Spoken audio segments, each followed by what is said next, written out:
Well, my boy Waylon Jennings talked about being lonesome, and I bet Michael Malone was a little lonesome on his couch last night, Nikola Jokic. I'm Jake Shapiro. This is the Mile High Hoops podcast, and let me tell you, I learned a lot about the Denver Nuggets last night in their 124-116 win over the Sacramento Kings, the first game in the post-Malone, White Iverson era of Denver Nuggets basketball. David Adelman did an interesting job, I would say, coaching. I'm not sure if it was a great job because he really didn't make all that many changes. Yet, the Denver Nuggets looked like a completely different team for much of that game, AP. Nikola Jokic was the coach last night. If we're being honest with ourselves, like David Adelman by design, right? Like he's the interim head coach, but you saw Jokic yesterday with the whiteboard, drawing up plays, shades of Bill Russell. So Nikola Jokic's head coaching debut, in a sense, last night as the Denver Nuggets take down the Sacramento Kings in a much-needed victory, snapping that 4-game losing streak. So, little player-coach dynamic from the Joker. Yeah, he's talked about it a couple times. He doesn't want to be a coach after he retires. I didn't hear him ever say he doesn't want to be a coach while he's playing. Just putting that out there. What can't he do, Jake? Jump high? Jump high. That's like the only thing. Yeah, it's like the Billy Bean meme from Moneyball. It's like, Billy, this is the greatest basketball player of all time. The greatest basketball IQ of all time. So what's his problem? He can't jump. Yep. It's incredible, especially in the sport where literally Jumpman is known as the GOAT. The Denver Nuggets are still in a very precarious position. They can finish anywhere between the 3 and the 8. They're most likely to finish somewhere between 4 and 7 as we go to their final 2 games. They've got a giant game against the Memphis Grizzlies on Friday. The Memphis Grizzlies play tonight against the Minnesota Timberwolves in a game that's going to decide a whole heck of a lot in the West. And on top of that, the Grizzlies, who are tied with the Nuggets, have another game in Utah on Sunday in a 3 games in 4 nights with 2 games at altitude. So what I'm trying to tell you is if the Nuggets win on Friday, there's a good chance that they're going to avoid the play-in the way this thing goes. So that's how desperate things have gotten. That's why the move was made now. And the more I reflected on the decision to fire Michael Malone, the more it kind of made more sense to me. And I think you saw some of that play out on the floor last night, particularly in the certain cases of like Jalen Pickett and Russell Westbrook's minutes.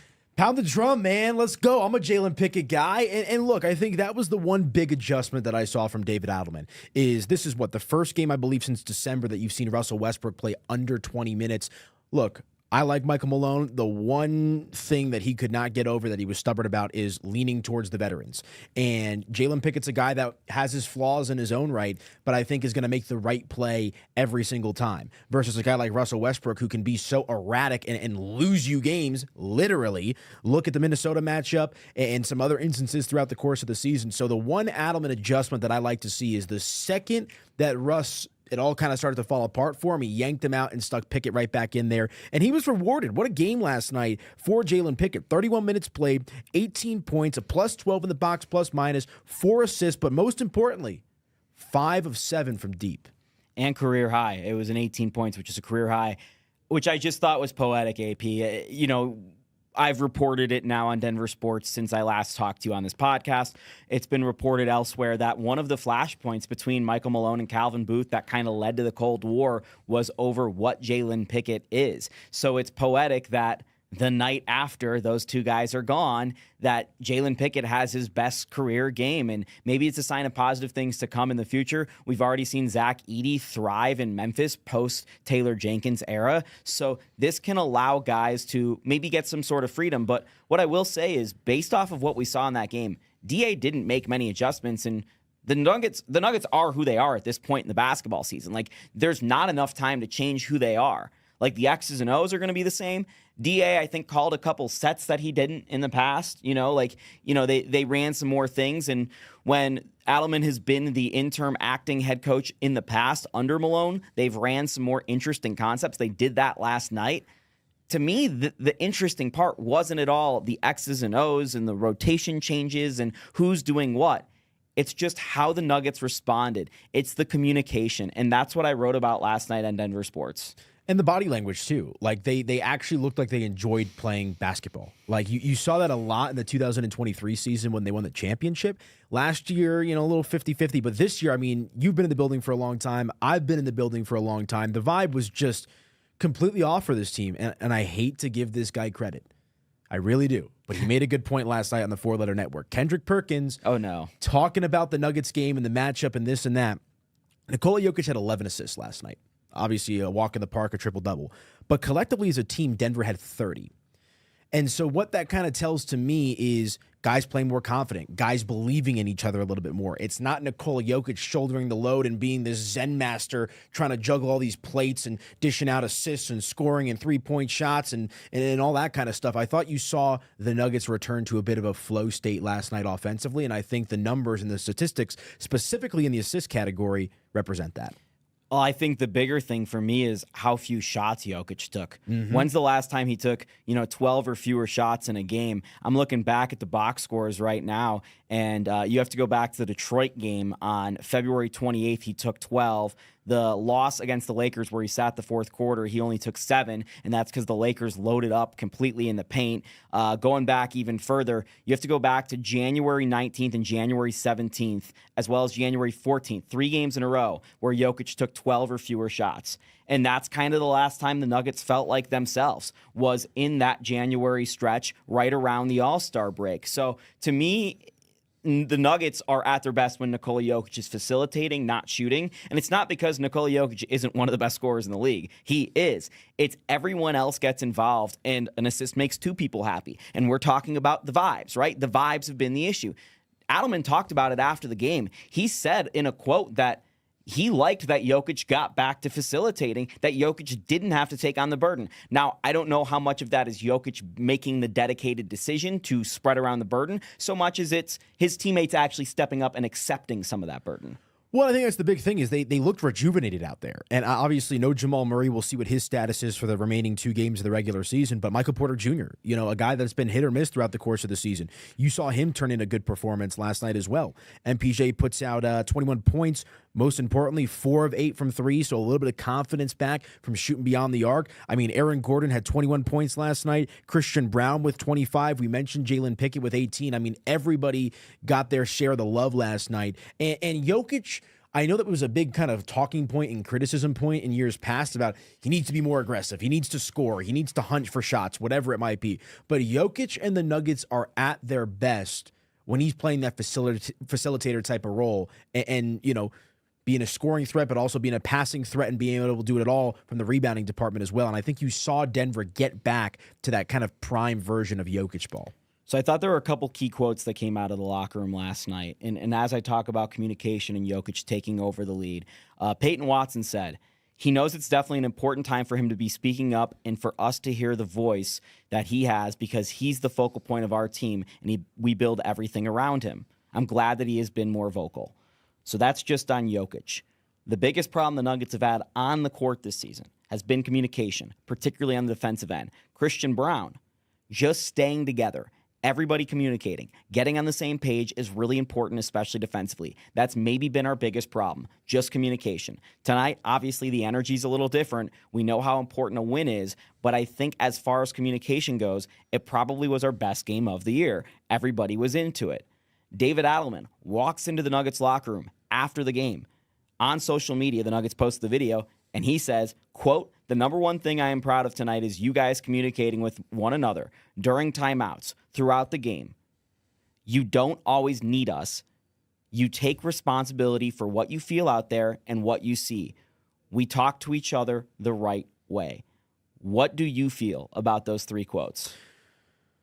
I feel good in a nutshell, but I think, again, to kind of bring it back to Malone real quick, Jokic grabbing the whiteboard.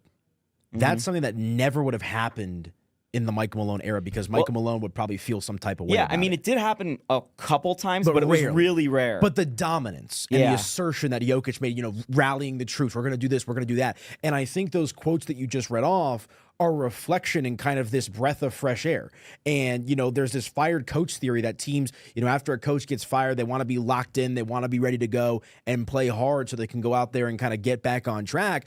I think Like I said, I'm a Michael Malone guy. I was shocked by the news, but maybe there's a little bit like, if you ever have a boss or, a girlfriend, whatever it might be, and like you kind of walk on eggshells sometimes. It felt like the Nuggets locker room and the team was walking on eggshells sometimes about, we can't do this because then the coach is going to feel this type of way. Or the GM is going to feel that type of way. Correct. Yeah. And it felt like everything kind of just opened up. And there, again, that flow state returned to the Denver Nuggets last night, and those quotes were evident. Yeah, and I think the really one that sticks out to me is Adelman saying, you don't always need us. Yep. Ownership put ownership back onto the players, if that makes sense. It does. And I wrote a whole column last night basically about communication has been the Nuggets' issue this season, and the message is the medium, or the medium is the message, which is what Marshall McLuhan said in 1964 about an media theory class that every journalist takes basically when they're coming through. And essentially it's not about what is being said. It's not about me talking to you, what I'm actually saying right now. It's about you hearing this through YouTube or Spotify or Apple Music or the Denver Sports app. Like, it's that. It's how you consume the message. And to me, it's not the message of you guys need to communicate better. It's the method of, we fired Malone. You better take us seriously. Like, this thing is going to change. This is going to have massive ramifications. Jokic says after the game last night, if one guy gets fired, it normally means another one. And a lot of people instantly assumed with Jokic, he's going to be a Laker. He's out of here. His coach is gone. Jokic took it as, my job's at risk. I mean, he has a completely different perspective on all of this than anyone intends or thinks, because he's not into the NBA's culture of BS, and he's from a foreign land, and he operates by a different set of rules. Everything he reacts to in the way he believes and thinks about the world is completely different than everyone's first reaction in America of what we think a superstar is going to do.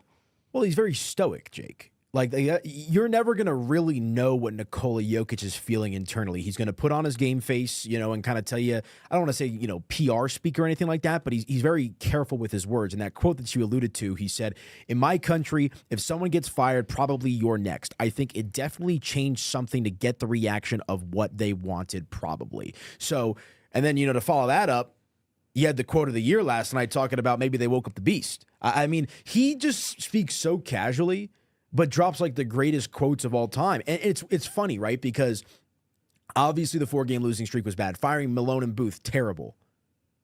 Just when I thought I was out, though, Jake, they pulled me right back in with that performance last night. I'm clearing out June again. Yeah, I'll put it that way. It's one game in, it's Sacramento, right? They're a play-in team, whatever it might be. Like, let's see them do this in a playoff series. Let's see them do it against Oklahoma City, Minnesota especially. But that is what you were waiting for. And you know what? There was a lot of people that were anti-Malone for years and years and years, going back to before they won the championship and then shortly thereafter as well. Let's see what removing Malone from the equation does for the chemistry and continuity for this team moving forward. So Nikola Jokic says it last night. You talked about the biggest quote, the one that's going viral, the one that's going to be the calling card of the rest of the season and maybe of Nikola Jokic's career if this goes right. He says on ESPN right after the game, they woke us up. We needed to be woken up before the playoffs. I think when we are in there, we can mess things up. We can fight and play with everybody. And he says more, I think Josh got the response he wanted. People say we are vulnerable, but the beast is always most dangerous when they're vulnerable. So maybe he woke up the beast. Did he wake up the beast? Those are fighting words, Jake. Those are 100% fighting words. I think they did, but what kind of beast are we talking about here? They just revived the dire wolf. Like, so are we talking about a dire wolf? Are we talking about, a Rottweiler? Like, what kind of beast are we talking about here? So I do think that this roster is still flawed. I'm not going to sit here and pound the drum. Oh, they beat the Kings. They're going to contend for the championship. Watch out, OKC. Watch out, Minnesota. I'm not ready to go that far. But the concerns that I had during the losing streak, and in particular post All-Star break, not that they've been fully remedied, but again, I just come back to that, like when you're rotting your apartment in your house for like a week or two, and you got the pile of laundry that keeps going up and up and up and up, and then you do the laundry and you clean your room and you make your bed. Like, that's kind of what it feels like when you walk back into your house for the first time. You're like, okay, back to square one, back to the basics. And so I do think the beast has been awoken to a certain extent. To what extent, we're going to find out, but I feel a lot better about where the Nuggets are at right now going into the playoffs than I did last week. Yeah, I do too. And I think it's still unfair to Michael Malone what happened, but ultimately this is about Nikola Jokic, not Michael Malone. This era is about Nikola Jokic, not Michael Malone. And that's what was lost on Michael Malone and Calvin Booth in their infighting, is they made it about themselves, and it's always been about the Denver Nuggets and Nikola Jokic. And this move to me was Josh Kroenke stepping in and making it once more about the Denver Nuggets and bringing back the vibes. And it's so silly to fire a guy worth $20 million with a buyout, $25 million maybe, over vibes. But when you exist in an ethos and an ecosystem like the NBA, where any one reaction can cause any sorts of different counter reactions, I think the vibes matter so much. And it's just this intangible thing that is covered up, and people will call it culture. People will call it all sorts of different things. I'm not the biggest believer in all of it mattering, but when you show up to work every day and you hate it, which is something that clearly was coming from the Denver Nuggets locker room, which never happened in the Nikola Jokic era, are you really going to buy in? Are you really going to work hard? Are you really going to watch that extra set of film? And the answer was no. So if you're not going to do all the things required of you in your job, and under the current circumstances of after the trade deadline and it being the CBA and it's really hard to maneuver things anyway, the biggest shakeup the Denver Nuggets could make was firing their coach. And what's interesting about this dynamic as well is, what was the one thing that Denver was able to hang their hat on before they won the championship? Offense, and also locker room culture, right? Like, I remember, I think it was when Tim Conley was still here, they talked about they try to sign players and draft players that will fit the culture of the team. This is the first year in the Jokic era where the culture was off. The vibes were off, to your point. And I think you can make a legitimate argument that out of all the four major professional sports, European soccer as well, the vibes are most important in basketball. Because in football, right, the quarterback can will you to victory, right? Like, you have Tom Brady, you have Peyton Manning, they can make magic happen. Hockey, the guys don't have any personality, so it doesn't matter. And then in baseball, look at Madison Bumgarner with the San Francisco Giants all those years ago. Right. I mean, he essentially heaved them to victory. I mean, you can have all the vibes in the world as a great pitcher, and it doesn't matter because you're only out there every fifth day. Exactly. And I think, not to get philosophic here, and I forget exactly the wording of it, but there's this thought process that I heard about on a podcast somewhere that, like, from an enjoyment perspective, basketball has, like, the most, like, for the brain, I forget exactly how to word it, but, like, you got to think, right? Like baseball, you're building up to the home run. You're building up to the strikeout. You're building up to the end of the inning. Football, there's breaks in between plays. Basketball is this flow state, right? You're going to make a bucket, you're going to miss a bucket. You're going to make a bucket, you're going to miss a bucket. Block, steal, assist. All of this stuff can happen within a matter of 60 seconds. So that's why I think the flow, and to use that word again, the vibes, are so important, because it's an ever ongoing dynamic, right? There aren't really many pauses throughout the games. There's obviously your timeouts and this and that, but it's a constant back and forth type of sport, and you need that continuity on the court if you want to be able to be dialed in for 48 minutes. So we've quoted comms theory today. We've quoted psychology. I'm going to quote one more thing, and I want you to guess who said this, and you might know. Quote, "I would like you to say one thing about basketball in my mind. Yours is a sport that lifts you up to the heavens because, as a former player once said, it is a sport that looks upwards, towards the basket. So it is a real challenge for those of us who are used to living with their feet on the ground." It's a basketball person? It's not a basketball person. It's not? Okay, I was going to guess John Wooden. I don't know. It's Pope Francis. Papa Francis. Pope Francis, a sport that lifts you up to the heavens. And he's right. Like, all of what we're saying is true. Like, this is, and it's like painting in abstract strokes about, like, this very, defined thing of what's happening on the court. Like, right? Like, you're either going over or under the screen. You either made or missed the shot. You either grabbed the rebound or you didn't. You got on the floor, you didn't for the loose ball. But at the same time, the commitment to getting over that screen, the commitment to getting on the floor, the commitment to saying, I missed that shot, but I'm going to hit the next one. Those are things that are psychology, are in your brain, right? Those are things that mesh with everyone else on your team. So I think we're trying to all understand this Michael Malone thing, and we're trying to understand what happened here. And I think clearly me and you might be a little bit ahead of digesting it compared to where the Nuggets themselves were. A lot of guys didn't want to talk about it last night, and you could tell they were a little uncomfortable. Some of them wouldn't mention Malone's name by name, and other guys were a little bit more comfortable. DeAndre Jordan was honest in saying it still was raw, and he still was processing. But I think this is going to have a shock value effect that can almost end in a honeymoon of a positivity. But you talked about the culture, right? You talked about things going wrong and astray. The Athletic wrote this morning, and I've been on this all year long, AP, and people have been very mad at me. Quote, all the while, Malone's choice to continue supporting Westbrook despite the frustrations he was causing on and off the floor ultimately led to the loss of credibility among the team's key players. It was one thing when Malone handled Jokic and Murray with more leniency than the rest of their group, but affording Westbrook that sort of treatment, even with his Hall of Fame resume, wasn't received well by some.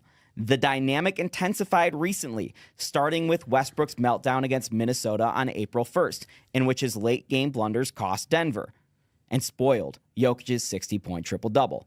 After a brutal Jokic turnover late in a loss to Indiana on Sunday, when he and Westbrook miscommunicated up top and the big man's pass flew out of bounds, Malone defended his veteran point guard in a way that was seen by some as a shot to the team's young talents. So I ask you this.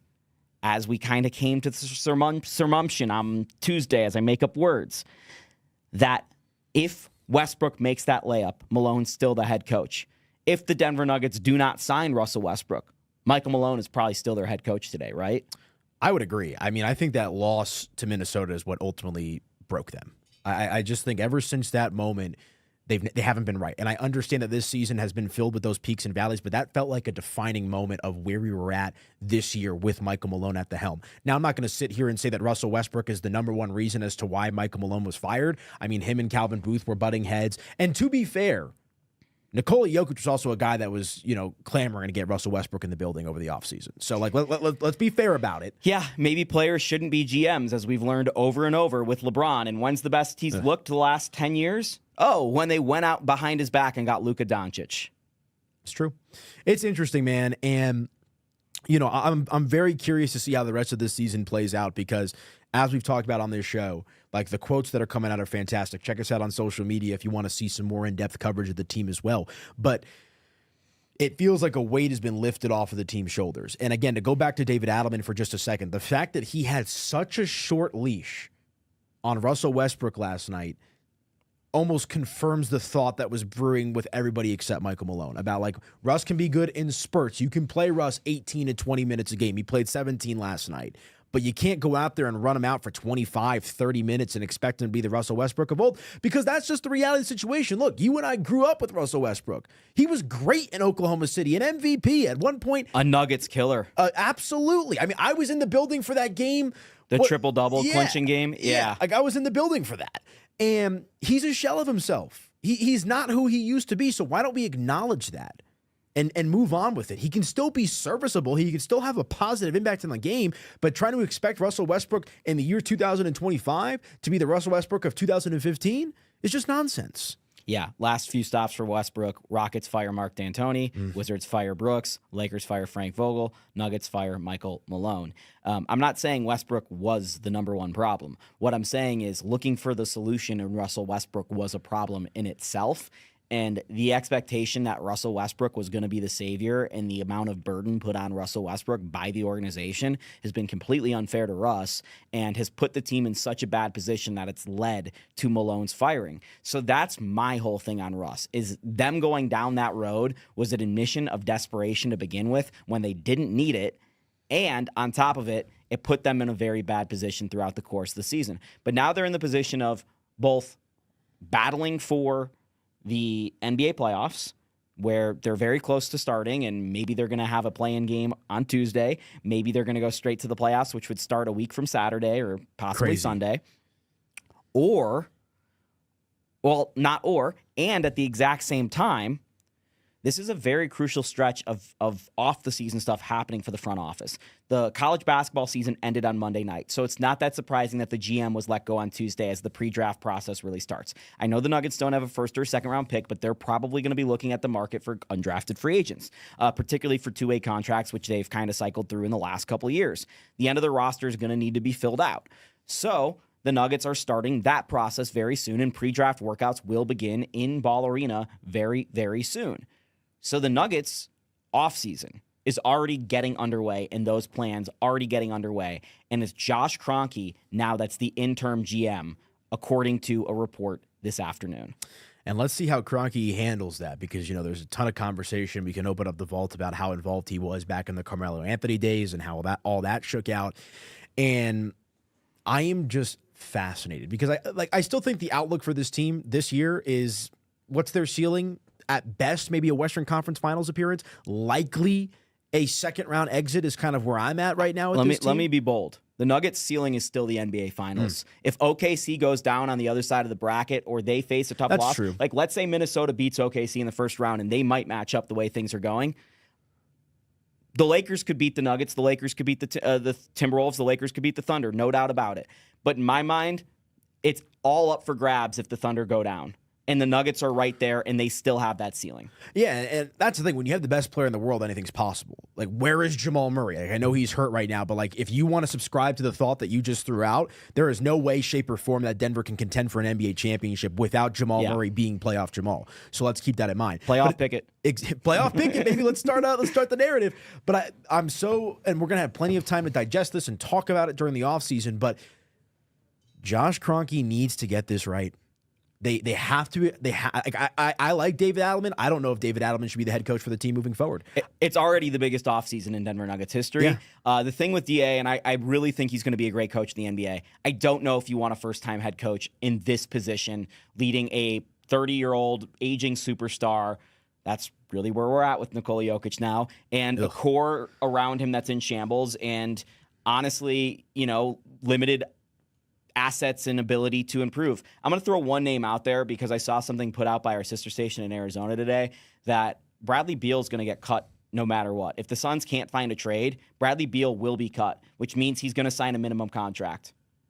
I would watch for that. I would watch the Nuggets to be sniffing around on Bradley Beal for the minimum, and you're rolling your eyes over there, but Bradley Beal's still an NBA player. Russell Westbrook isn't. Bradley Beal on a minimum contract would be a valuable NBA player. I'm not rolling my eyes because I disagree, but when Tim Connelly was running the show, that was always the dream player for them to go out and get, was Bradley Beal. And so it would make a lot of sense, especially with the money that he's made in Phoenix, if he gets cut, right? It's a little bit like the Russell Westbrook dynamic of, okay, come play here on the low, and be a part of this championship core. So, well, and AP, who was connected to the Nuggets by other reporters today, which I called out on Tuesday. Tim Connelly. Exactly. We're going to probably have to do a whole show on that. And I think we need to save this for the offseason when we can really dive in, unless there's some information that you and I gather from talking to some sources across the league. But I think Tim Connelly's very much in play for this Denver Nuggets job. Does he want it? I would think so, just because he loves the city of Denver. But also, let me throw this out there. And again, we'll do a whole show on this. Do they want to go back to an old tire? Or do they want to get something fresh? And I know Bob Myers has essentially been openly campaigning for the Denver Nuggets GM job for the last 18 months. Exactly. Yeah. Are you more comfortable with a guy like Bob Myers who has that championship dynasty level experience, or a guy like Tim Connelly? Yeah, I mean, Bob Myers did all of his work under an old CBA. I mean, True. Tim's done some good work under the new CBA. Bob, I have concerns just in general about how that thing went. I mean, he left the Warriors with an enormous bill and got out the building before he had to face it himself. And somehow his counterpart, the GM that's followed him, has done an amazing job by just shock trading for Jimmy Butler, basically. Well, and I think we talked about it on Tuesday. What was Calvin Booth trying to accomplish? They were trying to take that Warriors type of approach of we have this core, let's develop around it and build up our runway. Well, experience is the best teacher. So what has Bob Myers learned from the shortcomings with Golden State post Kevin Durant that he can apply and help correct with this Denver Nuggets team moving forward? Yeah, and that's an interesting take. I'm here for it. What I go back to, though, AP, with Josh, I asked him this. This was my question at the press conference where he announced that Tim was gone and that Calvin was the GM. Awkward press conference, by the way. Very awkward press conference. And they were standing next to each other, and the Nuggets had just put out on social media that Calvin was the president of basketball operations, which was untrue. That never happened. So there was obviously some dysfunction in the organization and non-communication over what Calvin's role actually was, just like earlier this offseason or last offseason when Calvin was offered an extension by the team, rejected it over money. So the Nuggets clearly liked Calvin a lot, no matter what you say, which makes me believe that Josh Kroenke has approved of just about every move Calvin has made. And a lot of them have saved them a lot of money. And we know the Kroenkes is being cheap. He may have even shut down a few moves that Calvin Booth wanted to make. Yep. So Keep that in mind. with Josh, what I asked him in that press conference was, will you take on more responsibility now within the Nuggets organization because Tim is gone and you do not have a president of basketball operations? He said, no, we're happy with Calvin. He said no. And that, to me, was where the Nuggets went wrong because Josh was hands-off. Josh needed to be a little bit more hands-on. And, man, have we come full circle because the Melo era, Josh was too hands-on. Now Josh was too hands-off, and it let this issue brew for too long, and it created this division which was unsolvable and needed a divorce, which happened in public at the weirdest time ever. But now we're seeing Josh get back into the fold and taking more responsibility. Maybe if he hires a Bob Myers or maybe if he hires a Tim Conley, Josh takes a step back and is hands-off again. But as of right now, Josh Kroenke is leading the Denver Nuggets once again. Yeah, and it's going to be fascinating to see how this all plays out. Look, I do think that they'll go the experience route. Like, I don't think you're going to see them poach, an assistant GM from elsewhere. I think Kroenke recognizes the urgency and the need to go out there and maximize this window for Nikola Jokic. We've talked about it. This will be the greatest era of Denver Nuggets basketball. Regardless of what happens in the future, there will never be another Nikola Jokic. I'm confident in saying he'll be the best player in franchise history. I don't think it's going to get any better than this. And there's a responsibility from ownership to ensure to maximize this window. And it's good that he's hands-on. He's a basketball guy. He has some good knowledge, good experience, all that good stuff. Again, experience is the best teacher. What did he learn from his first time doing that he can now apply to this second time? All right, make sure you like and subscribe to us on YouTube, Denver Sports, because we've got a lot of stuff coming on the Mile High Hoops podcast as the Nuggets season wraps up. We are going to go to more podcasts when the playoffs start, me and you, AP. Yes, We're going to figure out a schedule. That'll be out. You'll have more information on that. Hopefully, we're not previewing a play-in game the next time we talk to you on Tuesday. I don't think we will. Okay, what's your prediction then going into Tuesday? Like where they're going to be seated? Yeah, where when we talk on next Tuesday on this podcast, what are we talking about? I got them at what? At 4 or 5 is most likely, and they'll probably end up playing the Clippers in the first round. So I'm going to stick with that. I think it'll be Nuggets Clippers round 1, playoff Harden versus playoff Jamal. Initial 30-second reaction to what that looks like for the Nuggets. I'm actually pretty confident in Denver's ability to get past the Clippers. I'd go, not to throw it all out there, and I got to dive into some research, but that's Nuggets in 6 to me probably. Interesting. Although the Clippers would likely have home court advantage in that scenario. Yep, that's possible, and the Clippers are playing really good basketball right now. I think if you're a Nuggets fan, you're rooting for them to actually get the 6th seed and play the Lakers in the first round. I'm here for it 3 years in a row. I'm just saying, get the hat trick. Yeah, but and you avoid OKC until the Western Conference Final. I can't wait, dude. Last night just did, like I said, I'm not fully back on board, but at least I'm somewhat enjoying it again. It's fully back in. I hope you guys stay with us on the Mile High Hoops podcast. We got a lot coming, like I've alluded to. I will let you know what that schedule is very soon when we figure it out ourselves. I'm sorry. Our world has been an absolute chaotic mess in the last couple weeks with everything going to heck with the Denver Nuggets. We appreciate you tuning in. Make sure you hit us up on Twitter, you hit us up on Instagram, you hit us up on YouTube. Send us the comments. We'd love to answer your questions, get to topics that you want us to hit on, and we will chat with you very soon on the Mile High Hoops podcast.